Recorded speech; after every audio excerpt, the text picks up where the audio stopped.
ఇది green box గురించి కూడా ఇందులో గ్రీన్ బాక్స్ ఉత్తరావళి. గ్రీన్ బాక్స్ ఉత్తరావళి ఏంటి సార్?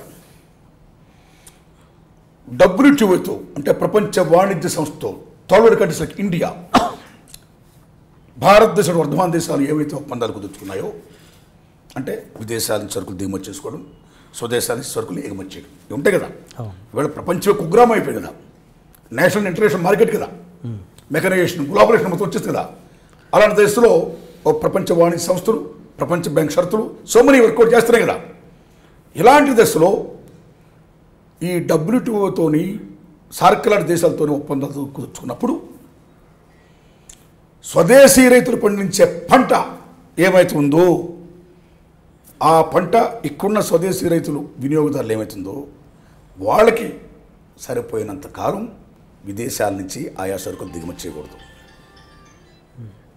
ఇక్కడ పంటల పండుకో ప్రకృతి వైపరీత్యాల వల్ల అంటే అతివృష్టో అనావృష్టో ఈ కెలామిటీస్ వల్ల పంటలు పండినప్పుడు ఇక్కడ ప్రజలు హ్యాపీగా బతకాలి కాబట్టి, మన సంక్షేమ రాజ్యాలు కాబట్టి, విదేశాలను సరుకులు దింపించుకుంటారు కాబట్టి అంటే వరి కానీ గోధుమ కానీ అనేక పంటలని అప్పుడు దిగుమతి చేసుకోవచ్చు.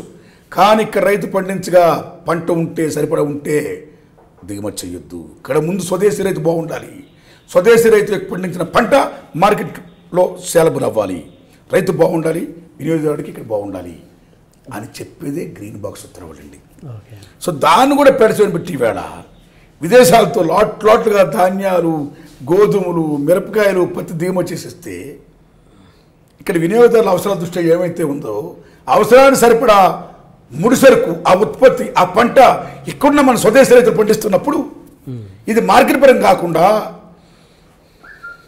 పండించిన లాట్లకు గొడవలు ఉండిపోతే విదేశాలకు అమ్మేస్తే ఇక్కడ రైతు ఏమైపోతాడు.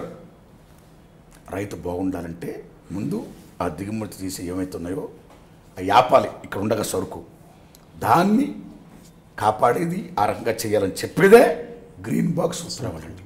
అది ఇంప్లిమెంట్ చేయాలని నేను ఇస్తడం ద్వారా కేంద్ర ప్రభుత్వాన్ని విజ్ఞప్తి చేశాను sir. Okay, yes sir. Okay. And okay, ఈ సినిమాలో ఈ విషయాలన్నీ చెప్తున్నారు. ఓకే, ఎంత కమర్షియల్ వేలో చెప్పారు ఈ సినిమా? యుసీ బ్రదర్, చూస్తున్న వాళ్ళందరూ చాలా బాగుందని చెప్తున్నారు కాబట్టి మనం రిలీజ్ చేయగలుగుతున్నాం. ఓకే, సినిమాకి ఎందుకు ఎగబట్టలేదు ఇంతకు ఆల్రెడీ చెప్పాను నేను. మొనాటని తగిన పబ్లిషింగ్ చేసుకోకపోవడం సో మెనీ ఫ్యాక్టర్ అని చెప్పాను. ఎగైన్ ఇంకెందుకు చెప్పండి. సో అయినా సరే సినిమా బాగుంది కాబట్టే, పాటలు బాగున్నాయి కాబట్టే నేను మళ్ళీ ఈ ప్రయత్నం చేస్తున్నా. ఎగ్జిబిటర్స్ కూడా నాకు కోఆపరేట్ చేస్తున్నారు. ఇక జనందయ్యా గుర్తుపెట్టుకోండి, నా అర్ధరాత్రి సొంతం నుండి ఇప్పటిదాకా నేను దగ్గర 29 సినిమాలు తీశానండి. 15 ఏళ్ళు నా చిత్రాలు, సంవత్సరాలు జుబులీలు 100 డేస్లు ఆడి బళ్ళు, ట్రాక్టర్, లారీలు, తండోపతాలు చూశారు. తెలుసు కదా మీకు. ఎప్పుడు నేను జనరంజకంగా చెప్తా. నేను జనరంజకంగా చెప్పిన నాడు నేను సక్సెస్ అవుతా, జనరంజకంగా చెప్పలేని నాడు ఫెయిల్ అవుతా. నేనే కదా ఎనీ ఫిలిం మేకర్. మీరు భారీ బడ్జెట్ అని డామ్ డూమ్ చేస్తే ఆడేవండి. భారీ బడ్జెట్ కూడా వాళ్ళు ఇంపాక్ట్ కొంచెం చేయగలుగుతున్నా ఆడతాయండి. ఇప్పుడు మహానటి ఉంది, ఏం తీశాడు మహానుభావుడు డైరెక్టరు, గ్రేట్, చాలా గొప్ప తీశాడు. ఇప్పుడు ఆ మహానటి సినిమా సావిత్రి గారి మహానటి, ఆ అమ్మ తల్లి అంటే నా అభిమానటి. ప్రపంచంలో నాకు ఎందుకు ఇప్పటికీ చాలామంది మహానటి మళ్ళీ ఉంటారండి. ఎందరో మహానుభావులు అందరికీ వందనాలు. త్యాగరాజు గారు చెప్పినట్టు సావిత్రి గారు అంత నటీమణి ఇంకా ఎవరు కనపట్లేదు సార్. అంత మహానటి అండి ఆవిడ. వారు చనిపోయి ఇప్పుడు 40 ఏళ్ళు అయింది. మీ వయసు కూడా 40 ఏళ్ళు ఉండదు. మీ జనరేషన్ అందరికీ యాక్చువల్ సావిత్రి సినిమాలు మీరు చూడాల. ఇప్పుడు టీవీలో చూసుకుంటుంది, సినిమాలు మీరు చూడాల. ఇంకా మీ పిల్లలు ఎక్కడ చూసారు చెప్పండి. అలాంటి జనరేషన్ కూడా ఈవేళ సావిత్రి గారి సినిమా ఎగబడి చూస్తున్నారంటే సినిమా బాగుంటే జనరేషన్స్ లెక్క ఉండదండి. బాగుంటే చూస్తారు. ఆ దర్శకుడు నాగార్జున గారు, ఆ నిర్మాత లక్ష్మీదత్ గారి పిల్లలకి పాపలు అంత బాగా తీశారు సినిమాని. హ్యాట్సాప్, అంత బ్రహ్మాండంగా ఆడుతుంది.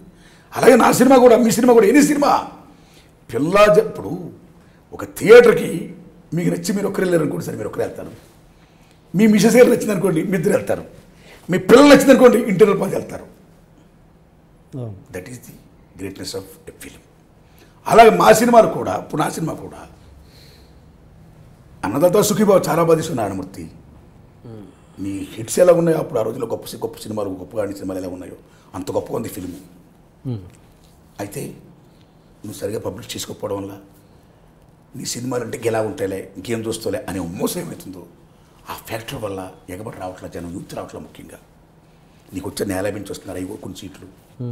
కాబట్టి ఇంత మంచి సినిమా తీసావు, కొంచెం పబ్లిష్ చేసుకో నీకున్న శక్తి మేరకు, మళ్ళీ రిలీజ్ చెయ్యి అని చాలామంది శ్రేయబులు చెప్పారు. కాబట్టి నేను వీళ్ళ థియేటర్ యాజమాన్యం రిక్వెస్ట్ చేసుకొని చేస్తున్నానండి.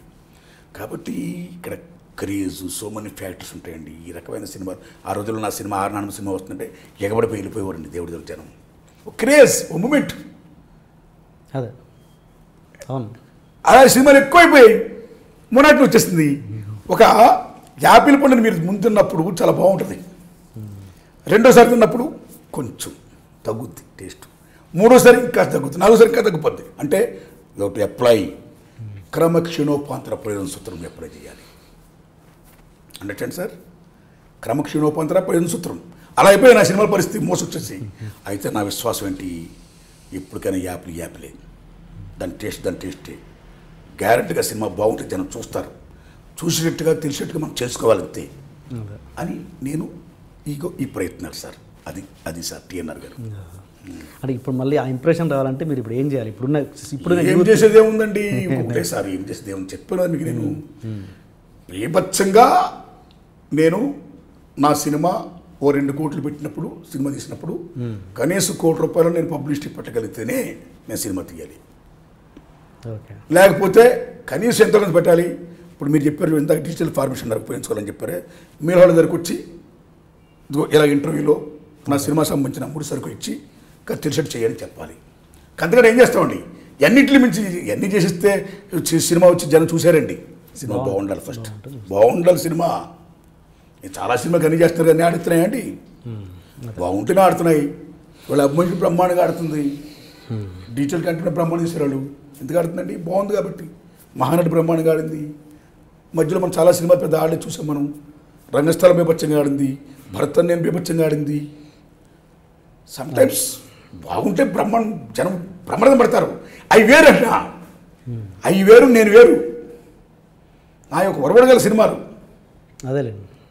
కాబట్టి నా సినిమాలకు మోసొచ్చిందని అర్థం చేసుకోండి. మా సినిమాలో సెక్స్ ఎక్స్ప్లోటేషన్ ఉండదు, డబుల్ మీన్ డైలాగ్ ఉండదు, క్యాబ్ ట్రాక్ ఉండవు, మీరు కూడా డ్యూయట్లు ఉండవు. విదేశీ సుందరిమణులు, స్వదేశీ సుందరిమణులు మొత్తం వాళ్ళ యొక్క హావభావాలు, మొత్తం వాళ్ళ యొక్క డాన్సులు, ఎక్స్ప్రెషన్ అవి ఉండవు. ఏదో ఒక ఇష్యూ మీద పట్టుకొని మేము తీస్తుంటాం సినిమాలు. 2.5 hours మేము సక్సెస్ చేయాలంటే ఎంత కష్టపడాలి, ఎంత బాగా తీయాలి, అదే మైండ్లో పెట్టుకుంటాం. సో ఇలాంటి సినిమాలు అని ఒక ముద్ర, ఒక స్టాంప్, ఒక ఇమేజ్, ఒక చట్టం, ఇవన్నీ మాకు పూర్వం. Same time it's a boon, same time it's a curse. ఆ కర్స్ అనేది ఏమైతే మోసందో ఆ మోసం వల్ల ఎగబడి రావట్లేదు, అంతకంటే ఏమీ కాదు. ఆ మోసం వల్ల బ్రేక్ చేస్తున్నాడు. అంత గొప్ప పరిస్థితులు దేవుడు నాకు ఇచ్చిన్నాడు, జనం నాకు అలా బ్రహ్మరథం పట్టున్నాడు. మళ్ళీ మోసం వెళ్ళిపోద్ది, మళ్ళీ నా సినిమాలు బీభత్సంగా వస్తాయి, జనం ఆదరిస్తారు. అనేక సినిమాలు మళ్ళీ ఈ రకంగా వస్తాయండి. ఇది నా ఫీలింగ్ టీఎన్ఆర్ గారు.